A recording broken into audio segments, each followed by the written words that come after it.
Trump and right-wing media exaggerating his crowd size at rallies and hugging a black woman who is a Republican operative at a staged Chick-fil-A event is all part of an effort to make it seem he's much more popular than he actually is, as described by Ben Meiselas from the Midas Touch Network in this video.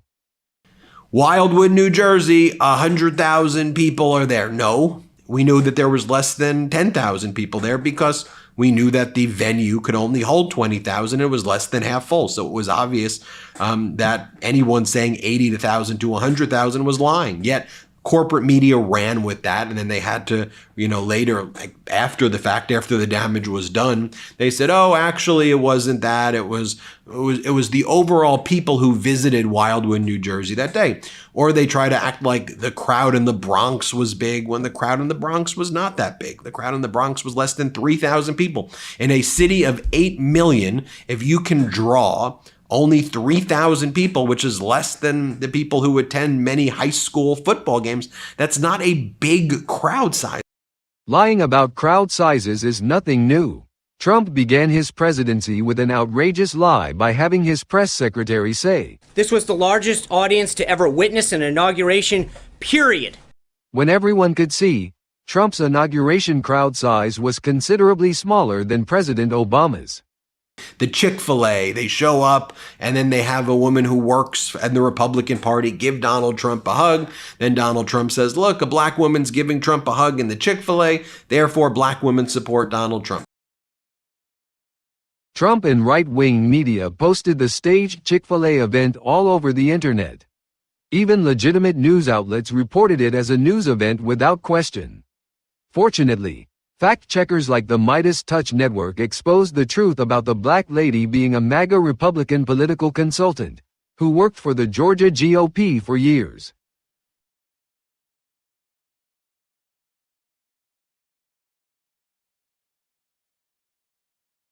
The MAGA operative who hugged Trump at an Atlanta Chick-fil-A went on a slew of interviews, spoke at billionaire Kelly Loeffler's event, and then took a vacation to the Bahamas. Must be nice. Or in other words, mission accomplished. And the media bought that fake hug, hook, line, and sinker, and they had Michaela Montgomery go on all of the shows. And as we reported here on the Midas Touch Network in an exclusive, Trump's viral hug at Chick-fil-A was with a MAGA operative. Michaela Montgomery is a political consultant and former GOP intern. She also worked for Charlie Kirk, who wants to cancel MLK Day, and also who says that African Americans should not be pilots. And the media, though, went along with the narrative that somehow Trump stopping at a Chick-fil-A when he was really in Buckhead in Georgia to raise money from billionaires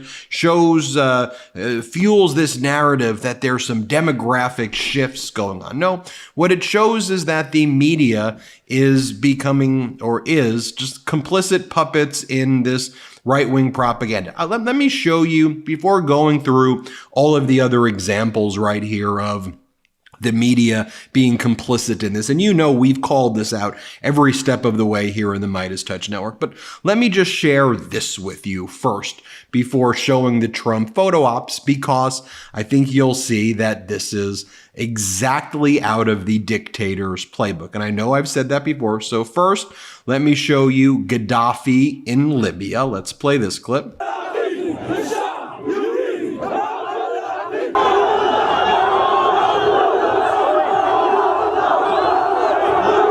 Next, let me show you Saddam Hussein in Iraq, setting up these types of propaganda pieces. Play the clip.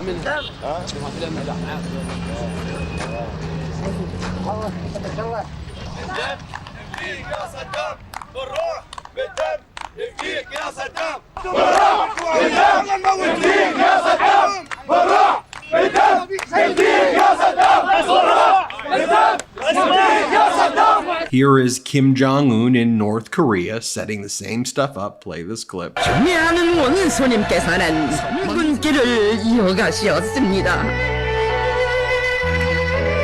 So when Donald Trump goes to the Chick-fil-A, or when he says he's going to the bodega, or when he says he's with union workers, but he's really in a non-union shop and he's actually handing people who are not union workers signs that say union workers, or when Trump was recently, he claimed that he was hanging out with workers in Manhattan, and there was someone with a hat that said workers, American worker, and it turns out that it was actually Vish Burra, George Santos's ex-director of operations, and another MAGA operative, or when Trump goes to the bodega, but it's actually the New York Young Republicans.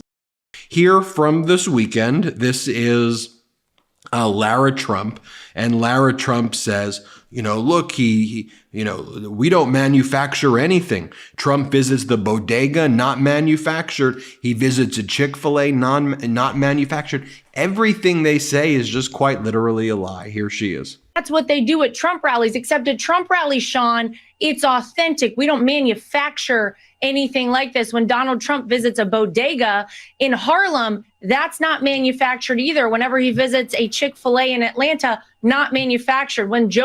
And here's Eric Trump when he went on the weekend shows, and Eric Trump says, it's Trump's got this stamina and he's so strong. I've never seen anything like it in my life. When I show this to you, think about, the images that they have in Russia of like Putin on the horse. So this stuff, it's, again, so bizarre to see this in the United States of America. Just doing propaganda events. Here, play this clip of Eric Trump. Right, he's going all over the place, and his stamina, Maria, I've never seen anything like it in my life. I've just never seen it.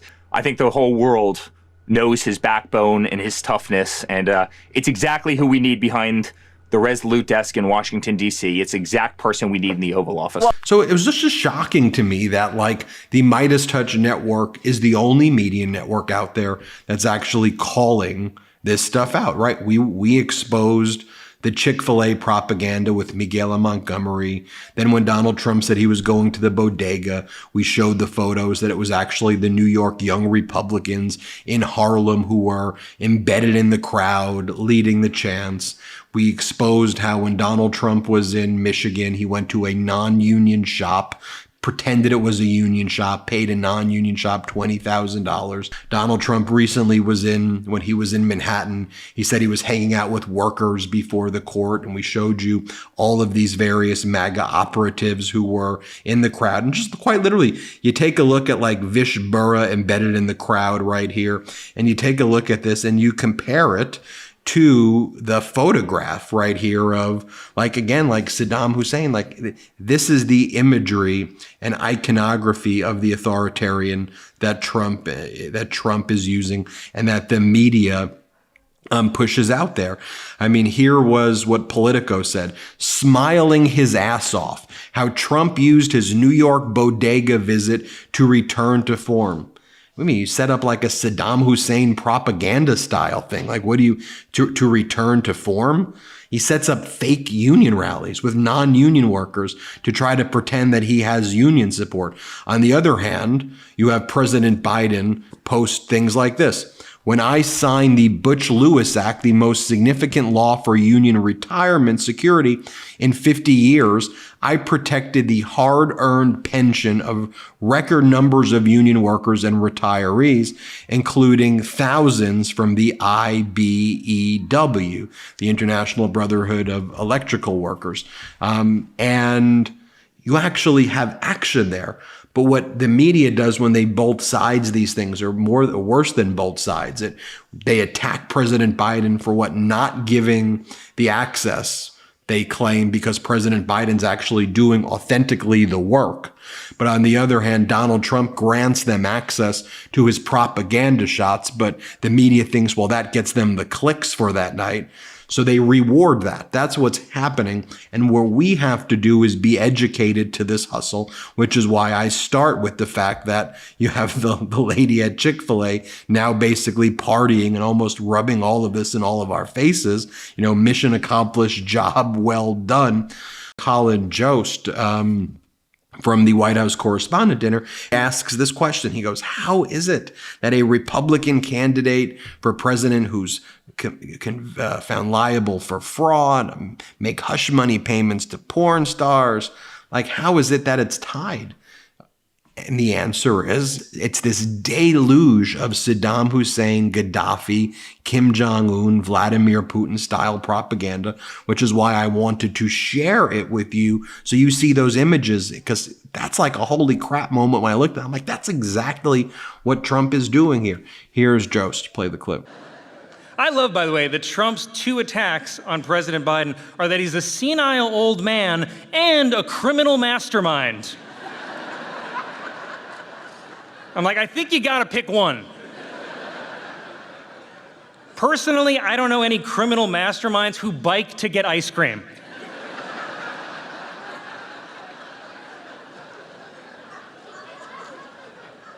Also, it's not like Trump himself is young and sharp. I'm not saying both candidates are old, but you know Jimmy Carter is out there thinking, I could maybe win this thing.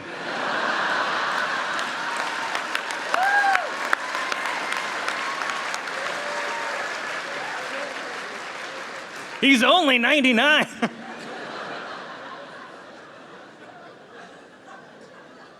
There is an election. There's an election 6 extremely long months from now. So let me see if I can summarize where this race stands at this moment. The Republican candidate for president owes $500 million in fines for bank fraud and is currently spending his days farting himself awake during a porn star hush money trial, and the race is tied?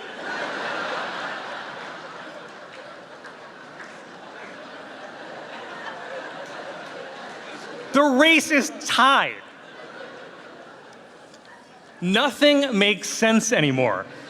The candidate, who is a famous New York City playboy, took abortion rights away, and the guy who's trying to give you your abortion rights back is an 80-year-old Catholic. How does that make sense?